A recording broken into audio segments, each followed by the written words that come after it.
நம்ம government museum Chennai எக்மோர்ல இருக்க பாந்தியான் ரோட்ல தான் இருக்கு. அண்ட் மியூசியத்தோட ஹிஸ்டரிய ஷார்ட்டா பார்ப்போமா?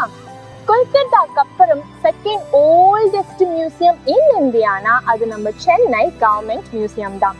1846ல மெட்ராஸ் கல்வி கழகம், அதாவது மெட்ராஸ் லிட்ரரி சொசைட்டி, சென்னைக்கு ஒரு மியூசியம் வேணும்னு பிரிட்டிஷ் கவர்மெண்ட் கிட்ட ரெக்வெஸ்ட் பண்ணாங்க. அண்ட் அப்போதைய Madras governor sir Henry Pottinger அவர் ஈஸ்ட் இந்தியன் கம்பெனி கிட்ட இருந்து அதுக்கான அனுமதியை வாங்கினாரு.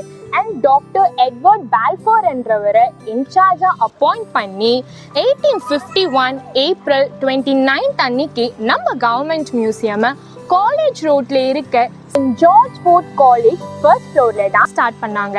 அண்ட் மியூசியம் நல்லா டெவலப் ஆனதுனால 1854ல பாந்தியான் ரோட்ல இருக்க இந்த இடத்துக்கு மியூசியத்தை ஷிஃப்ட் பண்ணிட்டாங்க.